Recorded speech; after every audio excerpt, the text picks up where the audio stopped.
ഹിറ്റ്ലറുടെ കാലഘട്ടത്തിൽ അതിഭീകരമായ ഒരു മനുഷ്യാവകാശ ലംഘനം. അന്നെല്ലാം നടന്നത് മനുഷ്യാവകാശ ലംഘനങ്ങളാണ്.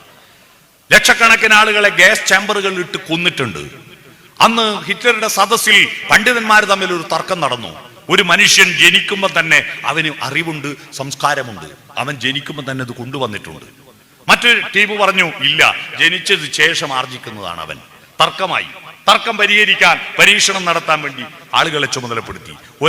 ഒരു ജൂത സ്ത്രീ പ്രസവിച്ചപ്പോ, ജൂതന്മാരെ എന്തും ചെയ്യാലോ അന്ന്, ജൂത സ്ത്രീ പ്രസവിച്ചപ്പോ ആ കുഞ്ഞിനെ അമ്മയിൽ നിന്നും അച്ഛനിൽ നിന്നും വെളിച്ചത്തിൽ നിന്നും ശബ്ദത്തിൽ നിന്നും വേർപെടുത്തി ഒരു ഇരുട്ടുമുറിയിൽ അടച്ചു.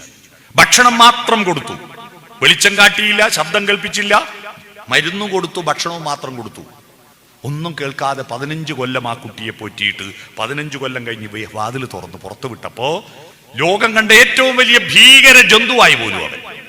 വെളിച്ചം കാണുമ്പോൾ അട്ടഹസിക്കുന്നു, ശബ്ദം കേൾക്കുമ്പോൾ ഭയന്ന് പറക്കുന്നു, ആളുകളെ കണ്ടുമ്പോൾ മാന്തിപ്പറിക്കുന്നു. അവസാനം വെടിവെച്ച് കൊല്ലേണ്ടി വന്നു. എങ്ങനെയാണ് ഒരു മനുഷ്യത്വം ഉണ്ടാകുന്നത്? മനുഷ്യത്വം അച്ഛനും അമ്മയും മനുഷ്യരായതുകൊണ്ട് നമ്മൾ മനുഷ്യരാവില്ല. ഈ ചുറ്റുവട്ടമുള്ള ലോകത്തോട് പ്രതികരിച്ചിട്ടാണ് മനുഷ്യനുണ്ടാകുന്നത്. ആ ലോകം അവന് കൊടുക്കുന്ന പരിഗണനയാണ് മനുഷ്യത്വം. അതുകൊണ്ടാണ് പണ്ട് കേരളത്തിൽ ജനിച്ചോടനെ ഒരു കുട്ടിക്ക് തേനും വയമ്പും നാവിൽ തൂകുന്നത്. എന്തിനാണ് തേനും വയമ്പും? വയമ്പ് പണ്ട് പ്രതിരോധ വാക്സിനേഷൻ ഉണ്ടാകുന്നതിന് മുമ്പ് ശരീരത്തിന് പ്രതിരോധ ശേഷി ഉണ്ടാക്കാൻ വേണ്ടിയാ വയമ്പ്. തേനെന്ന് പറയുന്നത് എന്താ? തേനെന്ന് പറയുന്നത് ജനിച്ചോടനെ മധുരം കിട്ടുകയാണ്. മധുരം. First impression is the best impression. Hi, ലോകം കൊള്ളാലോ. അപ്പൊ കുട്ടിക്ക് തോന്നും I am okay, you are okay, ഞാനും കുഴപ്പമില്ല, നിങ്ങളും കുഴപ്പമില്ല, എല്ലാം മധുരം. ഇപ്പൊ ആരും തേനൊന്നും കൊടുക്കുന്നില്ല കേട്ടോ, പകരം ഇഞ്ചക്ഷൻ വെക്കും. First impression is the waste impression. കുട്ടിക്ക് തോന്നുക ഈ ലോകം മുഴുവൻ എന്നെ കൊല്ലാൻ വന്ന, കുത്താൻ വന്ന കാലം മാറാം. അതുകൊണ്ട് സമൂഹത്തിന് വിരുദ്ധനാവുക. എപ്പോഴും കുറ്റപ്പെടുത്തൽ കേട്ടിട്ട് കുട്ടിക്ക് അപകർഷതാബോധമുണ്ടാവും. I am not okay, you are okay. കുത്തുകിട്ടിയ കുട്ടിക്ക് I am okay, you are not okay. പിന്നീട് I am not okay, you are okay. നാലാമത്തൊരു വിഭാഗമുണ്ട്. ആ വിഭാഗമുണ്ടെങ്കിലില്ലേ അവരുള്ള നാട് മുടിഞ്ഞു പോകും. അതേതാണെന്നറിയോ? I am not okay, you are not okay. ഞാനും പോക്ക, നിങ്ങളും പോക്ക. നിങ്ങൾ ഈ പരിപാടി എല്ലാം നടക്കുമ്പോ ഇവിടെ ഒന്നും വരാത്ത, ഒന്നിലും പങ്കെടുക്കാത്ത ചില ആളുണ്ടാവും. ഇതൊന്നും കൊണ്ട് എന്ത് കാര്യം എന്ന് പറയുന്നത് കേട്ടിട്ടുണ്ടോ? എന്നാ അവരോട് പറയാം, എന്നാ നീ എന്തോ ചെയ്തു? അയ്യോ, നമ്മളാരാപ്പ ചെയ്യാ? I am not okay, you are not okay. അവരുടെ ലോകം മുടിയൂ.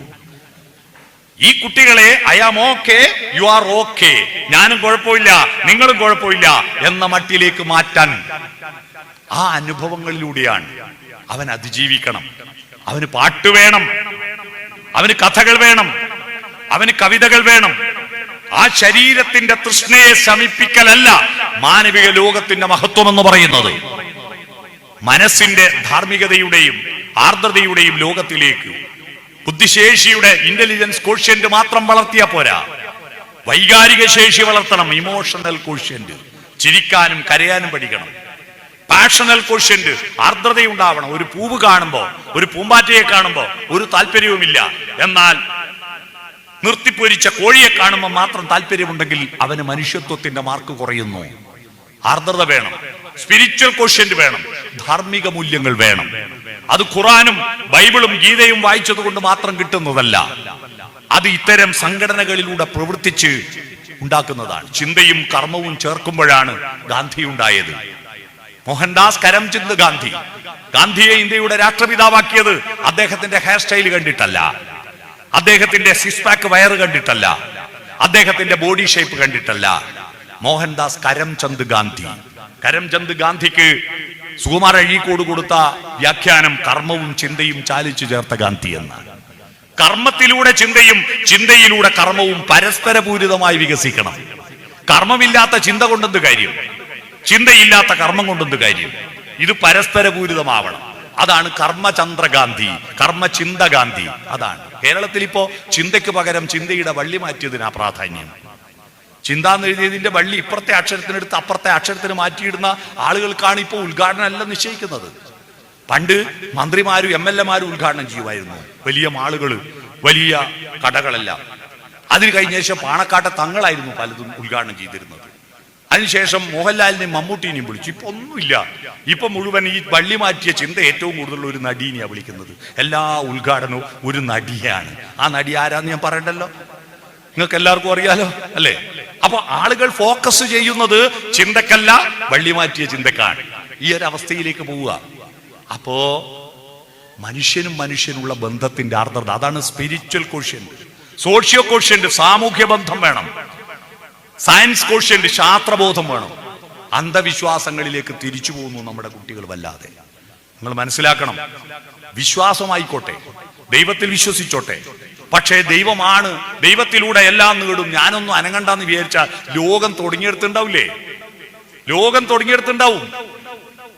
ലോകം വളരണമെങ്കിൽ ദൈവം തന്നിരിക്കുന്ന ബുദ്ധിയും ദൈവം തന്നിരിക്കുന്ന ഈ കർമ്മം ചെയ്യാനുള്ള കൈയും കാലും അത് ചലിപ്പിക്കാൻ അറിയാത്തവൻ ദൈവനിഷേധിയാണ്. മനുഷ്യനായിട്ട് നിനക്ക് ജന്മം തന്നില്ലേ? ഏറ്റവും ഉറപ്പുള്ള ഒരവയവത്തെ ഞാൻ ഏറ്റവും പ്രധാനപ്പെട്ട ഒരു അവയവത്തെ ഏറ്റവും ഉറപ്പുള്ള ഒരു എല്ല് കൊണ്ട് പൊതിഞ്ഞു വെച്ച് തന്നില്ലേ? ഏറ്റവും ഉറപ്പുള്ള എല്ലേതാ മനുഷ്യ ശരീരത്തിൽ? തലയോട്ടിയാണ്. ആ തലയോട്ടിക്കുള്ള ഈ ചോറാണ്, തലച്ചോറാണ് പ്രധാനം എന്ന് ദൈവം നമ്മളോട് പറഞ്ഞില്ലേ? ഏറ്റവും അപ്രധാനമായ അവയവം ഏതാണ്? അത് എല്ലുകൊണ്ട് പൊതിയാതെ വെറും ഇറച്ചി മാത്രമാക്കി വെച്ചിരിക്കുന്ന വയറാണ്.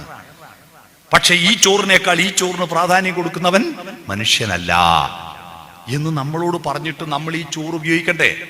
ഈ ലോകത്തുള്ള എല്ലാ നേട്ടവും ഉണ്ടായത് ഈ ചോറ് കൊണ്ടായി. ഈ ചോറുണ്ടായി, ഈ ചോറ് വളർന്നത് കൊണ്ടായി ഈ ചോറ് നമുക്ക് കിട്ടിയത്. മനസ്സിലാക്കണം, അതാണ് ആലോചിക്കേണ്ടത്. അല്ലാതെ എല്ലാം ദൈവം തരും. നമ്മളിങ്ങനെ ഹര ഹര ശിവ ശിവ എന്ന് ഒരു നാമം ചൊല്ലേടാ, പാമരനെ ഉനക്കതിൽ പാരമെന്നേടാ, യമൻ വന്നാൽ പൊല്ലാത്തവൻ വിടമാട്ടാ, സാംബ ശിവദാസൻ എന്നാൽ തൊടമാട്ടാ, ഇങ്ങനെ പാടിയിരുന്നാ മതി എന്ന് പറഞ്ഞാൽ നടക്കുവോ? നടക്കൂല. അപ്പോ മുന്നോട്ട് കുതിക്കണം. ആ കുതിക്കണമെങ്കിൽ മനുഷ്യരും ഒത്തുകൂടണം. അങ്ങനെ കതിരുകൾ പുന്നാരം പറഞ്ഞ് വിളഞ്ഞപ്പോൾ ആ കതിരുകൾ അവിടുത്തെ കർഷകര് കൊയ്തെടുത്ത് മെതിച്ച് നെല്ലാക്കി മില്ല് കൊണ്ടുപോയി കുത്തി അരിയാക്കി ചാക്കിൽ കെട്ടി ഗുഡ്സ് ട്രെയിനിൽ കയറ്റി പാലക്കാട് നിന്ന് ട്രെയിനിൽ കയറ്റിയിട്ട് അങ്കമാലി റെയിൽവേ സ്റ്റേഷനിൽ കൊണ്ട് ഇറക്കി അത് നേരെ കണ്ടെയ്നറിൽ കയറ്റിയിട്ട് കൊച്ചിൻ തുറമുഖത്ത് കൊണ്ടുപോയി ആ കൊച്ചിൻ തുറമുഖത്ത് നിന്ന് കൊണ്ടുവന്ന ആ കപ്പലിൽ കയറ്റി ആ അരി നേരെ കൊണ്ടുവന്ന് കുവൈറ്റിലെ ഈ പേർഷ്യൻ സീല് ഇറക്കിയിട്ട് അവിടുന്ന് വാങ്ങി, കടയിൽ നിന്ന് മാളിൽ വാങ്ങിക്കൊണ്ടുവന്ന് അവിടുന്ന് വാങ്ങിക്കൊണ്ടുവന്നിട്ട് പാലക്കാട് മട്ടയരിന്റെ ചോറ് ഞാൻ മധുവാട്ടന്റെ വീട്ടിൽ നിന്ന് തിന്നതിന്റെ ഊർജ എന്റെ തൊണ്ടെന്ന് കേട്ടത്. ഇതൊന്നും എന്റെ സ്വന്തമല്ല. ആ സൂര്യന് ഭൂമിയോട് തോന്നുന്ന പ്രണയത്തിൽ നിന്നാണ് എന്റെ ശബ്ദമുണ്ടാകുന്നത്. ആ സൂര്യനാണ് ഭാരതത്തിൽ ആദ്യം പ്രാർത്ഥിച്ച ദൈവം. ആ സൂര്യൻ ഈ ഭൂമിയിലുള്ള എല്ലാ രാജ്യത്തിലും എല്ലാ മനുഷ്യർക്കും എല്ലാ പാർട്ടിക്കാർക്കും ഒറ്റ സൂര്യനാണ്. അതാണ് വസുധൈവ കുടുംബകം എന്ന ഭാരതം പറഞ്ഞത്. ഒറ്റ സൂര്യനാണ്. ആ സൂര്യനെയാണ് നമ്മുടെ ഭാരതം ആദ്യം പ്രാർത്ഥിച്ചത്. ഓം നമഃശിവായ, ഓം നാരായണായ എന്നല്ല. ആദ്യത്തെ പ്രാർത്ഥന പത്മതീർത്ഥമേ ഉണരു, മാനസ പത്മതീർത്ഥമേ ഉണരു, അഗ്നിരഥത്തിലുദിക്കുമുഷസിൻ അർഘ്യം നൽകൂ, ഗന്ധർവ സ്വരഗംഗയൊഴുകൂ, ഗായത്രികൾ പാടൂ. ഓം സത്സവിതുർവരേണ്യം ഭർഗോ ദേവസ്യ ധീമഹി ധിയോ യോ ന പ്രചോദയാത്. സൂര്യഗായത്രി. സൂര്യനെയാണ് ആദ്യം പ്രാർത്ഥിച്ചത്. എന്താണത്? അർഘ്യം കൊടുത്തിട്ട്. സൂര്യന് അർഘ്യം സ്വീകരിക്കുക. അതിഥിയെ സ്വീകരിക്കുന്നത് കാല് കഴുകാൻ വെള്ളം കൊടുക്കുക, കുടിക്കാൻ വെള്ളം കൊടുക്കുക. അതാണ് സ്വീകരണം. മനസ്സിലായോ? സൂര്യനെ സ്വീകരിക്കുന്നത് ഓം എന്ന് കേട്ടാൽ എന്താ? ഓം എന്ന് കേട്ടാൽ ഏതൊക്കെ ഒരു മതത്തിന്റെ മന്ത്രമാണെന്ന് ആരും തെറ്റിദ്ധരിച്ചു പോലെ. ഹിന്ദുമതം ഉണ്ടാകുന്നതിന് മുമ്പ് ഓം എന്ന മന്ത്രമുണ്ട്. ഓം എന്ന മന്ത്രം പ്രകൃതിയുടെ 3 നിയമങ്ങളാ. ഭാരതത്തിലെ 3ആണല്ലോ വിശിഷ്ട നമ്പർ. തൊട്ട് തലയിൽ വെക്കുക 3, അമ്പലം ചുറ്റുക 3, കല്യാണ പെണ്ണിന്റെ കയ്യും പിടിച്ചിട്ട് ദീപം വലം വെക്കുന്ന 3, മരിച്ചിട്ട് കുഴിയിലേക്ക് കൊണ്ടുപോകുമ്പോൾ 3 പ്രാവശ്യം ആട്ടും ഞങ്ങളുടെ നാട്ടിൽ. എന്താ അതിന്റെ അർത്ഥം എന്നറിയോ? ജനനം, ജീവിതം, മരണം. ജനനം ആ ഊ അം കൂട്ടി വായിച്ച ഓം. ജനനം, ജീവിതം, മരണം. അതാണ് ജനിച്ചു, ജീവിച്ചു, ഇതാ മരിച്ചു പോന്ന. അതാണ് 3 പ്രാവശ്യം ആട്ടിയിട്ട് കൊണ്ടുവന്നത്. അതാണ് ഞാൻ ചിന്മയ കോളേജിൽ ഒരു വേദാന്ത കൺവെൻഷനിൽ ഭഗവത്ഗീതയും ഉപനിഷത്തുകളോ എന്നുള്ള വിഷയത്തെ പറ്റി ക്ലാസ് എടുക്കാൻ പോയപ്പോ സദസ്സിലിരിക്കുന്ന കുട്ടികളോട് ഓംകാരത്തിന്റെ അർത്ഥം അറിയാവോ എന്ന് ചോദിച്ചു. അർത്ഥം അറിയാമെന്ന് ചോദിച്ചിട്ട് ആരും ഒന്നും മിണ്ടുന്നില്ല. ഇപ്പൊ ഒരു പയ്യൻ എഴുന്നേറ്റ് എന്നിട്ട് പറഞ്ഞു, ഓംകാരം എന്ന് പറഞ്ഞാൽ ദൈവത്തെ ഡൗൺലോഡ് ആക്കുന്ന പാസ്വേഡാന്ന്. ഓം നമശിവായ എന്ന് പറഞ്ഞാൽ ശിവൻ ഡൗൺലോഡായി. ഓം നാരായണ എന്ന് പറഞ്ഞാൽ വിഷ്ണു ഡൗൺലോഡായി. ഇതൊക്കെയാ ധരിച്ചു വെച്ചിരിക്കുന്നത്. സത്യത്തെ അന്വേഷിക്കുക. സവിതുർ വരേണ്യം, ഈ ഭൂമിയെ വരേണ്യമാക്കുന്ന സവിതാവേ, ധിയോ യോന പ്രചോദയാ. ധീ എന്ന് പറഞ്ഞ ബുദ്ധി, ബുദ്ധിയെ പ്രചോദിപ്പിക്കുന്ന പ്രകാശമേ വന്നാലും ആന്തരികമായ ബുദ്ധിയാണ് മനുഷ്യന്റെ മഹത്വം. പുറത്ത് ഗംഭീര വെളിച്ചമാണിപ്പോൾ. എന്താ ബൾബ്, എത്രയാ LED, എത്രയാ CFL, എത്രയാ ബൾബ്, എത്രയാ വിളക്ക്. അകത്ത വെളിച്ചമോ? അതാണ് പ്രശ്നം. അകത്ത വെളിച്ചം കുറയുന്നു, പുറത്ത് വെളിച്ചം വർദ്ധിക്കുന്നു. നമ്മളിപ്പോ നേരിടുന്ന പ്രശ്നം അതാണ്. അകത്ത വെളിച്ചം, സത്യത്തിന്റെ വെളിച്ചം. ആ സത്യം 1,00,000 കൂട്ടിവെച്ചാലും, അസത്യം 1,00,000 കൂട്ടിവെച്ചാലും ഒരു സത്യത്തിന്റെ അടുത്തെത്തില്ല. അസത്യം. സത്യഭാമക്ക് പേരിലൊരു അസത്യഭാമയുണ്ട് കേരളത്തിൽ, കേട്ടിട്ടുണ്ടോ? കറുത്തവര് നൃത്തം ചെയ്യാൻ പാടില്ല. ഞാൻ ഇന്നലെ രാവിലെ എയർപോർട്ടിൽ വരുമ്പോ അവര് ആക്ഷേപിച്ച ആ RLV രാമകൃഷ്ണൻ ഉണ്ടായിരുന്നു എയർപോർട്ടിൽ, കലാഭവമണിയുടെ സഹോദരൻ. കറുത്തവര് നൃത്തം ചെയ്യാൻ പാടില്ല പോലും. ഭാരതം കണ്ട ഏറ്റവും വലിയ നൃത്തക്കാരൻ ശ്രീകൃഷ്ണനാ. വെളുത്തിട്ടാ, കറുത്തിട്ടല്ലേ, കാർമേഘവർണ്ണനല്ലേ. ശിവൻ, താണ്ഡവ നൃത്തം ചവിട്ടിയ ശിവൻ വെളുത്തിട്ടാ, കറുത്തിട്ടല്ലേ. ഇതെല്ലാം ഇടുന്ന. അതാ പറഞ്ഞ് 1,00,000 അസത്യങ്ങൾ കൂട്ടിവെച്ചാലും ഒരു സത്യത്തിന്റെ അത്ര എത്തില്ല. ആകാശത്ത് നക്ഷത്രങ്ങൾ 1,00,000 ഉണ്ടായിട്ടും നമുക്ക് വെളിച്ചം കിട്ടുന്നുണ്ടോ? നമുക്ക് ലൈറ്റ് ബൾബ് വേണ്ടേ? എന്നാ പകല് ഒറ്റ നക്ഷത്രമേ ഉള്ളൂ ആകാശത്ത്. നമുക്ക് എല്ലായിടും വെളിച്ചം കിട്ടുന്നത് ആ നക്ഷത്രം സത്യത്തിന്റെ അടുത്താണ് നമ്മൾ. അതുകൊണ്ടാണ് പ്രപഞ്ചം മുഴുവൻ വെളിച്ചം നൽകാൻ പകലിനൊന്നേ വിളക്കുള്ളൂ. 1,00,000 നക്ഷത്ര ദീപങ്ങൾ കൊളുത്തി സ്വപ്നം കാണുന്നു രാത്രി. വെളിച്ചം സ്വപ്നം കാണുന്നു രാത്രി. കേട്ടിട്ടുണ്ടോ? അദ്വൈതം ജനിച്ച നാട്ടിൽ, ആദിശങ്കരൻ ജനിച്ച നാട്ടിൽ, 1000 ജാതികൾ, 1000 മതങ്ങൾ, 1000 ദൈവങ്ങൾ. എന്തുണ്ട് മാർഗം? നിത്യസ്നേഹം തെളിക്കുന്ന വീതി, സത്യാന്വേഷണ വീതി. അതാണ് ഗാന്ധി പറഞ്ഞത്. ഈശ്വര അല്ലാ തേരേ നാം സബ്കോ സന്മതി ദേ ഭഗവാൻ. ഈശ്വരനെന്നും അല്ലാഹു എന്നും പറയുന്നത് ഇവിടെ സംസ്കൃതം അറിയാത്തത് കൊണ്ട് അല്ലാഹു എന്ന് പേരിട്ടത് ഇവരുടെ കുറ്റമല്ല. അവിടെ അറബി അറിയാത്തത് കൊണ്ട് നമ്മൾ ശ്രീരാമൻ എന്ന് പേരിട്ടത് നമ്മുടെ കുറ്റവുമല്ല. ഓരോ ഭാഷയിൽ ഓരോ ദൈവത്തിന് പേരിട്ടു. പല ദൈവങ്ങളുണ്ടോ? ഉണ്ടെങ്കിൽ എങ്ങനെ മനുഷ്യനെല്ലാം ഒരേ കോലത്തിലായി?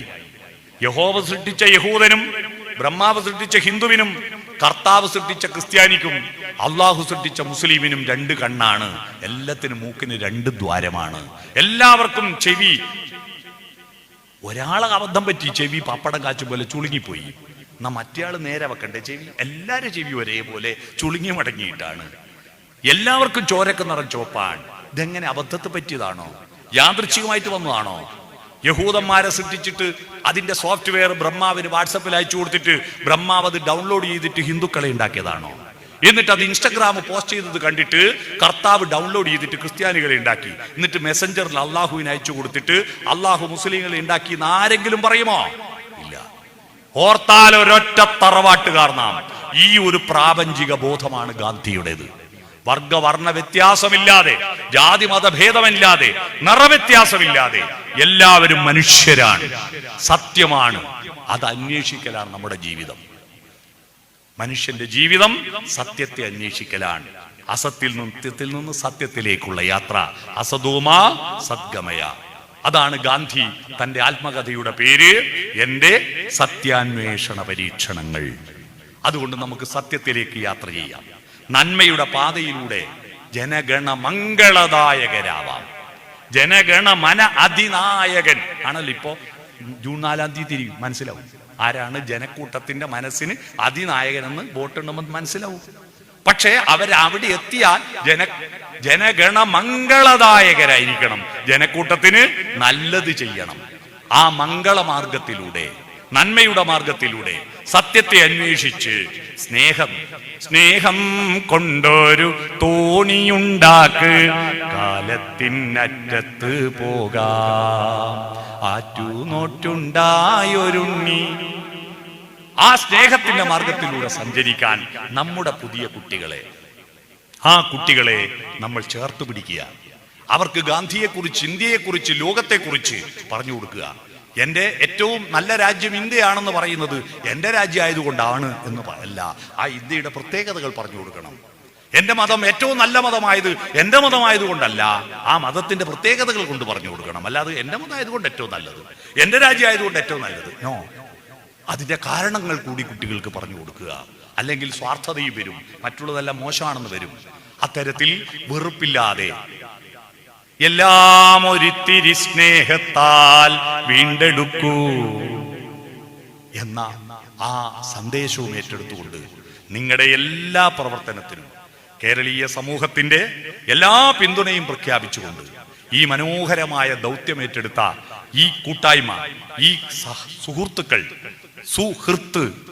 ഹൃദയം, എന്ന് പറഞ്ഞാൽ നല്ലത്, നല്ല ഹൃദയമുള്ള ഈ കൂട്ടായ്മയ്ക്ക് എല്ലാവിധ ആശംസകളും അറിയിച്ച് വളരെ അകലെ നിന്ന് ഈ പരിപാടിക്ക് എന്നെ വിളിച്ചു വരുത്തിയതിനും ഇത്ര നേരം ഇങ്ങനെ ഇവിടെ വന്ന് കേട്ടിരുന്നതിനും നിങ്ങളോടെല്ലാം ഹൃദയം നിറഞ്ഞ നന്ദി പ്രകടിപ്പിച്ചുകൊണ്ട് ഇതിന് ഇനിയും ഒരുപാട് വികാസമുണ്ടാവട്ടെ. അത് നിങ്ങൾക്ക് വേണ്ടിയല്ല, ലോകത്തിന് വേണ്ടി വികാസമുണ്ടാവട്ടെ എന്ന് ആശംസിച്ചുകൊണ്ട് ഈ സാംസ്കാരിക സമ്മേളനം ഉദ്ഘാടനം ചെയ്തതായി അറിയിച്ചുകൊണ്ട് ഞാൻ എൻ്റെ ഭാഷണം ചുരുക്കുന്നു. നന്ദി.